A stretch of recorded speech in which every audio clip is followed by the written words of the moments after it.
नमस्कार दोस्तों, आप सभी का स्वागत है आपका अपने YouTube channel study today with Viplav में। तो दोस्तों, आज के इस वीडियो में हम झारखंड 12th बोर्ड एग्जाम 2025 के लिए यानी कि 28 फरवरी को होने वाले हिस्ट्री पेपर के लिए कुछ आने वाले VVI सब्जेक्टिव प्रश्नों को देखने वाले हैं, जो कि सीधे एग्जाम पेपर में छपेगा। देखिए, आप लोगों का जो सब्जेक्टिव पेपर होगा उसमें अति लघु उत्तरीय प्रश्न जो रहेगा आपका 8 सवाल रहेगा सब्जेक्टिव पेपर में। 8 में से किन्हीं 6 प्रश्नों के उत्तर आपको देना है, 6 प्रश्नों के उत्तर आपको लिखना है। अगर 6 प्रश्नों के उत्तर आप दे देते हो तो एग्जाम पेपर में 6 दूनी 12 मार्क्स जो है आप आसानी से प्राप्त कर सकते हो। तो इस वीडियो के अंदर जो है मैं आप लोगों के लिए कुल मिलाकर के 8 गुनी 4 सेट, ठीक है, यानी कि 8 गुना 4 यानी कि कुल मिलाकर के 32 प्रश्नों के उत्तर बताने वाला हूं। और इस 32 प्रश्न में से इन 32 प्रश्न में से आपको एग्जाम पेपर में 6 प्रश्न जरूर देखने को मिलेगा, जहां से आपको 12 मार्क्स आसानी से मिल जाएगा। इसलिए वीडियो को लास्ट तक जरूर देखिए, वीडियो को लाइक कर दीजिएगा, सभी दोस्तों में शेयर कर दीजिएगा। ये क्वेश्चन एग्जाम पेपर में जरूर छपेगा, जहां से आपको 12 मार्क्स आसानी से प्राप्त हो जाएगा। तो चलिए फटाफट वीडियो को स्टार्ट करते हैं। लाइक कर दीजिएगा, सभी दोस्तों में शेयर कर दीजिएगा। तो देखिए, सेक्शन बी में यानी कि खंड ख में जो अति लघु उत्तरीय प्रश्न रहेगा आपका 8 प्रश्न रहेगा, यानी कि प्रश्न संख्या 31 से लेकर 38 तक रहेगा, जहां से किन्हीं 6 प्रश्नों के आपको उत्तर देना है और 6 दूनी आपको 12 मार्क्स आसानी से मिल जाएगा। तो आज की इस वीडियो में हम 4 सेट देखने वाले हैं।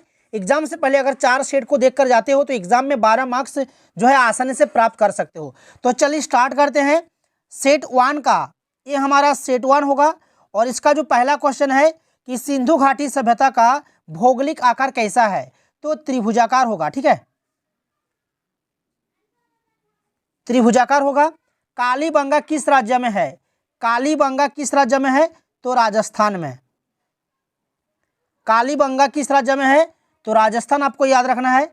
नेक्स्ट जो सवाल है कि अशोक का अभिलेख पहली बार कब पढ़ा गया था? तो ये पढ़ा गया था 1837 में, ठीक है, सन 1837 में जो है अशोक का अभिलेख को पढ़ा गया था, ठीक है। नेक्स्ट हमारा सवाल है 34 का हमारा सवाल है कि भारत छोड़ो आंदोलन कब प्रारंभ हुआ था?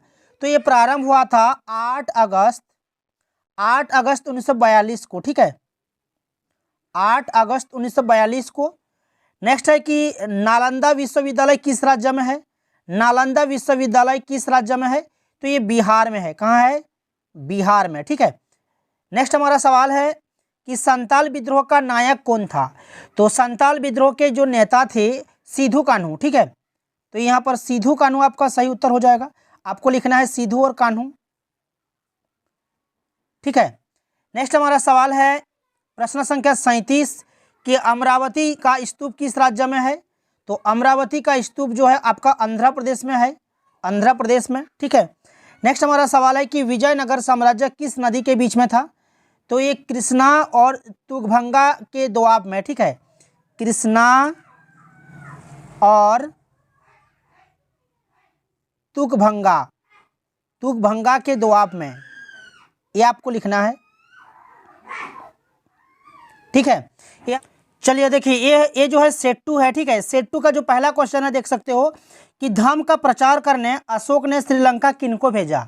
धम्म का प्रचार करने अशोक ने श्रीलंका किनको भेजा? तो इसका उत्तर आपको इस प्रकार से लिखना है, देख लीजिए। आपको लिखना है कि धम्म का प्रचार करने अशोक ने पुत्र महेंद्र और पुत्री संघमित्रा को श्रीलंका भेजा। अपने पुत्र और पुत्री को भेजा था। पुत्र का नाम है महेंद्र और पुत्री का नाम है संघमित्रा, इन दोनों को भेजा था। नेक्स्ट सवाल देखिए 32 का सवाल है कि अलबरूनी के यात्रा वृतांत का क्या नाम है? अलबरूनी के यात्रा वृतांत का क्या नाम है? तो उसका जो नाम है किताब उल हिंद। क्या नाम है? किताब उल हिंद, आपको लिखना है। नेक्स्ट हमारा सवाल है 33 में पूछा गया है कि भारतीय संविधान को तैयार करने में कितना समय लगा था? भारतीय संविधान को तैयार करने में कितना समय लगा था? तो आपको लिखना है 2 वर्ष 11 माह 18 दिन। 2 वर्ष 11 महीना 18 दिन, ये आपको लिखना है। नेक्स्ट सवाल देखिए, नेक्स्ट हमारा सवाल है कि संताल विद्रोह के प्रमुख 2 महिला नेत्रियों के नाम लिखें। संताल विद्रोह के प्रमुख 2 महिला नेत्रियों के नाम आपको लिखना है। तो आपको याद रखना है फूलो मुर्मू और झानो मुर्मू, फूलो मुर्मू और झानो मुर्मू, नेक्स्ट हमारा सवाल है कि हड़प्पा सभ्यता का सबसे प्रमुख विशेषता क्या थी। हड़प्पा सभ्यता का सबसे प्रमुख विशेषता क्या थी। नगर योजना, ठीक है, नगर निर्माण योजना, ये आपको लिखना है 35 का। 36 का जो प्रश्न यहाँ पर पूछा गया है कि मगध की पहली और दूसरी राजधानी का क्या नाम था। मगध की पहली और दूसरी राजधानी का क्या नाम था। तो मगध की पहली जो राजधानी थी वो थी राजगृह और दूसरी राजधानी थी पाटलिपुत्र, ठीक है, राजगृह और पाटलिपुत्र दोनों को याद रखना। नेक्स्ट हमारा सवाल है 37 का कि महाभारत की रचना किसके द्वारा की गई थी। महाभारत की रचना किसके द्वारा की गई थी। तो वेद व्यास, याद रखना।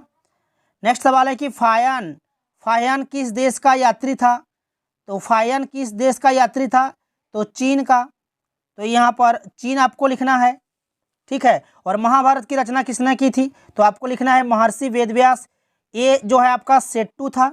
सेट 3 देखिए, सेट 3 का जो पहला क्वेश्चन है कि पितृवंशिकता और मातृवंशिकता में क्या अंतर है।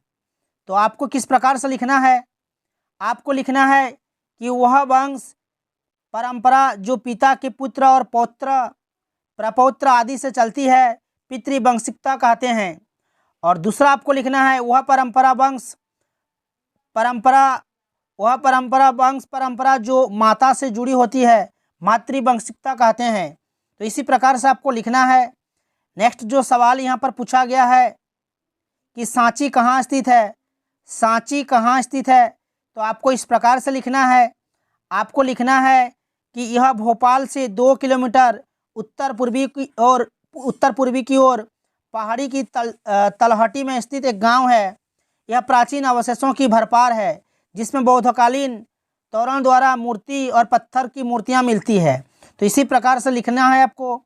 नेक्स्ट जो सवाल है यहाँ पर देख सकते हो 33 का कि महमूद गजनबी ने भारत पर कितने बार आक्रमण किए थे। महमूद गजनबी ने भारत पर कितने बार आक्रमण किए थे। तो 17 बार। कितने बार। 17 बार। महमूद गजनबी ने भारत पर 17 आक्रमण किए थे। तो इस प्रकार से आपको लिखना है। 34 का सवाल देखिए। 34 का है कि कृष्णदेव राय किस वंश से संबंध है। कृष्णदेव राय किस वंश से संबंध थे। तो आपको लिखना है कि कृष्णदेव राय तुलुक वंश से संबंध है। कृष्णदेव राय तुलुक वंश से संबंध थे, ये आपको लिखना है। 35 का सवाल देखिए। 35 का है कि खुद कास्ट और पाही कास्ट कौन थे। खुद कास्ट और पाही कास्ट कौन थे। तो आपको लिखना है इस प्रकार से। आपको लिखना है कि खुद कास्ट वे किसान थे जो उन्हीं गांव में रहते थे जिनमें उनकी ज़मीन होती थी। और पाही कास्ट वे किसान थे जो दूसरे गांव से ठेके पर खेती करने आए थे। तो इसी प्रकार से लिखना है। नेक्स्ट सवाल देखिए। नेक्स्ट हमारा सवाल है कि बंगाल का प्रथम गवर्नर जनरल कौन था। बंगाल का प्रथम गवर्नर जनरल कौन था। तो लॉर्ड वारन हेस्टिंग, ये आपको याद रखना है, लॉर्ड वारन हेस्टिंग। नेक्स्ट सवाल है 38 का कि भारत का प्रथम अखिल भारतीय सम्राट कौन था। भारत का प्रथम अखिल सम्राट कौन था। तो लिखना है भारत का प्रथम अखिल भारतीय सम्राट चंद्रगुप्त मौर्य द्वितीय था। कौन था। चंद्रगुप्त मौर्य द्वितीय। तो ये आपका सेट 3 था। सेट 4 देख लीजिए, ये लास्ट सेट है। 4 सेट आपको पढ़कर जाना है जहां से आपको अति लघु उत्तरीय प्रश्न एग्जाम पेपर में देखने को मिलेगा। सेट 4 का जो पहला क्वेश्चन है कि खानकाह से आप क्या समझते हैं। खानकाह से आप क्या समझते हैं। तो आपको इस प्रकार से लिखना है। आपको लिखना है कि सूफी संत जिस स्थान में रहते हैं और इस्लाम की बातों तथा मानवता के आदर्श लोगों को शिक्षा देते थे उन स्थान को खानकाह कहा जाता है। खानकाह में सूफी संतों की याद में उसका आयोजन भी होता है। इसी प्रकार से आपको लिखना है।